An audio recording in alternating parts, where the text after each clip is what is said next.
है। इस वक्त अहम खबर आपको देंगे। भारत का बुज़दिलाना हमले के बाद लाइन ऑफ कंट्रोल पर मजीद भारतीय पोस्टें तबाह कर दी गई हैं। सिक्योरिटी जराये के मुताबिक लाइन ऑफ कंट्रोल पर पाक फौज की मौसर जवाबी कार्रवाइयां जारी हैं। बटल सेक्टर में दुश्मन के धर्मस्थल 1 और 2 पोस्टें तबाह की गई हैं। लाइन ऑफ कंट्रोल के नेजा पिबर सेक्टर में भारतीय फौज के शाहपुर 3 पोस्ट भी तबाह कर दी गई है। अहम तरीन खबर ये सामने आ रही है, दुश्मन की पोस्टों को मार्टर गोलों से निशाना बनाया गया है। सिक्योरिटी जराये की जानिब से बताया जा रहा है कि भारतीय जारहत का पाक फौज उसी की जबान में जवाब दे रही है।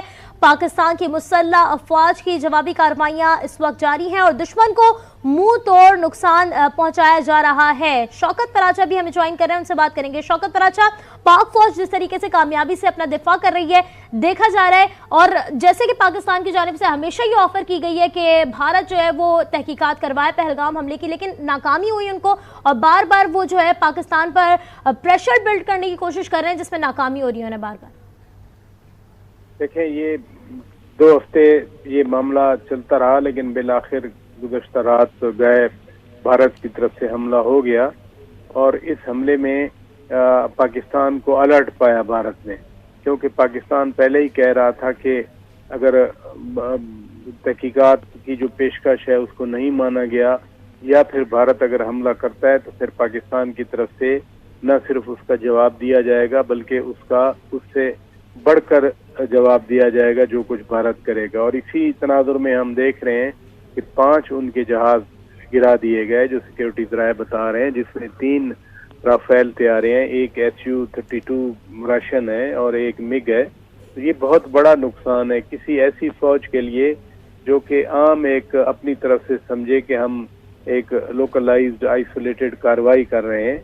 ये लोकलाइज्ड आइसोलेटेड कार्रवाई में अगर इतना बड़ा नुकसान हो गया, 5 जहाज उनके गिर गए और फिर मुख्तलिफ चौकियों को पाक फौज ने कामयाबी से निशाना बनाया और दुश्मन को भगा दिया वहां से, तो फिर ये भारत को खुद सोचना चाहिए कि पाकिस्तान यही कुछ तो कह रहा था जब आप इश्तिहाल अंगेजी कर रहे थे, जब आप अपनी आबादी को या अपने लोगों को या अपने मीडिया को भड़का रहे थे सेंटीमेंट सुन के, तो उस वक्त आपको सोचना चाहिए था कि हम क्या कर रहे हैं, और उसका यही नतीजा निकला जो आज हमारे सामने है। शौकत साहब, जिस तरह से आपने बताया कि ये नतीजा जो निकला है ये बिल्कुल एक्सपेक्टेड था कि ऐसा कुछ होगा और पाक फौज की जानिब से वाज़ेह तौर पर कह दिया गया था वी आर रेडी, तो आप क्या समझते हैं भारत को दुनिया भर में इसके बाद, इस हमलों के बाद और नाकामी के बाद कितनी रुसवाई का सामना करना पड़ेगा और किस तरह से वो इस तमाम तर सूरत-ए-हाल को डील करेगा? रुसवाई तो रात से शुरू हो गई, आपने सुन लिया, जिसपे उनको बड़ा नाज था अमेरिकी सदर डोनाल्ड ट्रंप पे, तो उन्होंने तो शर्मनाक करार दे दिया। दूसरी तरफ चीन ने भी बाकायदा तौर पर भारतीय हमलों को ही अफसोसनाक करार दिया है और वादे तौर पर कहा है कि ऐसा नहीं होना चाहिए था। तुर्क जो सफीर हैं पाकिस्तान में, इरफान नज़ीर ओगलू साहब, वो तो सुबह सुबह वजीर खारजा व नायब वजीर आज़म इसहाक डार से मिलने आ गए।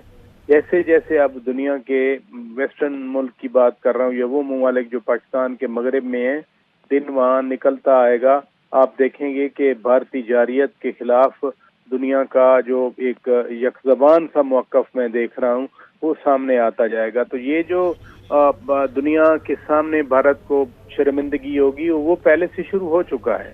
अब उसका भारत एहसास करे न करे या ताकत के नशे में चूर होकर भारत समझ रहा था कि पाकिस्तान सोया हुआ मिलेगा रात को 1-1:30 बजे और पाकिस्तान की तरफ से कोई रद्द-ए-अमल नहीं आएगा। जिस तरह से पाकिस्तान की मुसल्लह अफवाज ने प्रॉम्प्टली एक्ट करते हुए दुश्मन को बताया है कि हाँ, हम ना सिर्फ जाग रहे हैं बल्कि हम में वो सलाहियत भी है। पुलवामा में 2 तैयारे गिरे थे, एक पाकिस्तान ने गिराया था, एक उनका खुद हेलीकॉप्टर गिरा था, लेकिन यहाँ पाकिस्तान ने 5 तैयारे गिरा दिए और वो तैयारे भी जो लेटेस्ट जिन पर बड़ा नाज था राफेल तैयारों पर, अपनी ही सरहद के अंदर गिरा दिए उन्होंने।